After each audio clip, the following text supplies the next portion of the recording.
Leg 10, the midway stage. The season is halfway as the Global Champions League lands in the Principality of Monaco, one of the crown jewels of the league, where teams compete down at the Pont d'Hercule, right by the water and the yachts, and where the Royal Palace overlooks all of the show jumping action. On the league table, a new name made it to the top: London Knights. They are the new leaders after their third win of the season back in Cascais. Shanghai Swans stepped down to second, and consistency keeps Madrid in motion in third.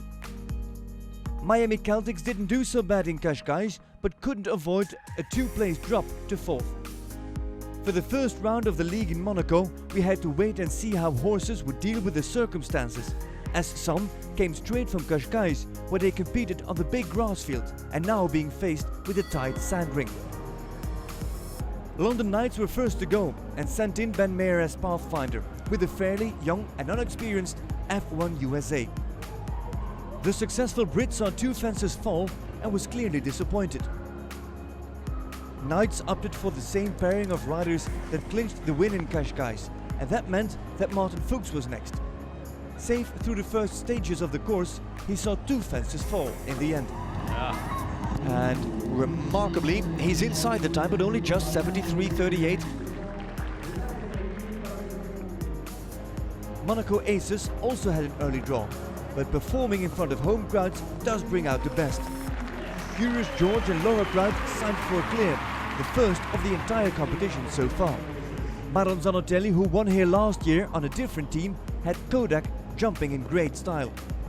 But the Brazilian did tip a rail. No, last fence down, and 4 it is for the Aces. On that score, the Aces led after 3 teams. New York Empire dropped a new combination of Dennis Lynch and GC Chopin's Boucher in the lineup.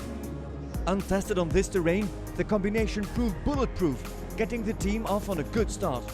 And the Oxer still stands and the time's good. Very neatly done, 73.96, and Dennis Lynch shows his talents. Hans-Dieter Dreyer, on the other hand, had an early and a late fault, so the team would land on 8 after round 1.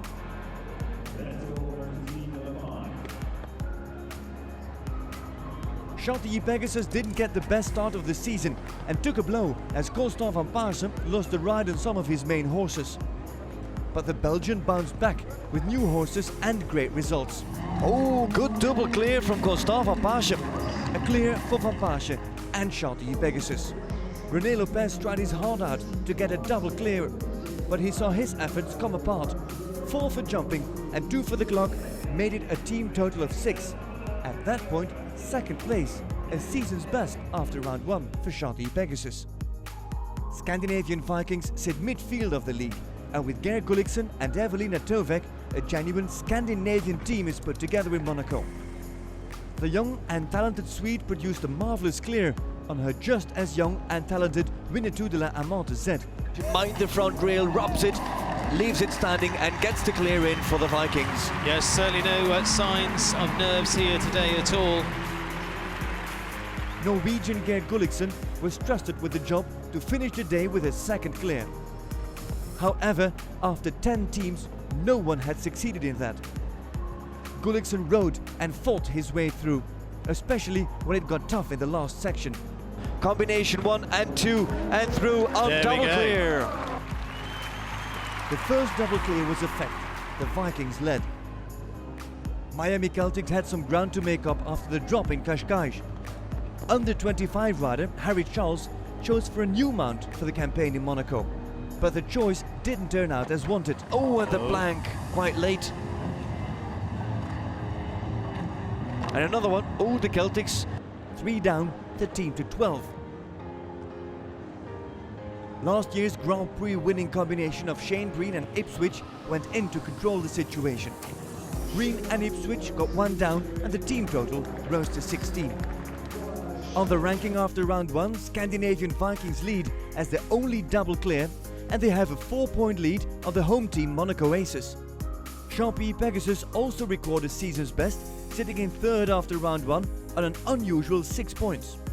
The ranking leaders, London Knights, sit on the other end of the table, and just like Miami Celtics, they have a lot of work on their plate for round 2. Scandinavian Vikings manager and rider Geir Gulliksen was delighted about his team performance and about the course. I get motivated when she jumped clear, so the horse jumped very good. First fancy jumped very good, and I kept going number 2 and 3, and the only bad fence I had was number 10. He didn't look at that, so I had to push him a little bit, and he jumped a little bit out of his way, so I had to just collect him. But I think it was good, because then I got them together for the last double.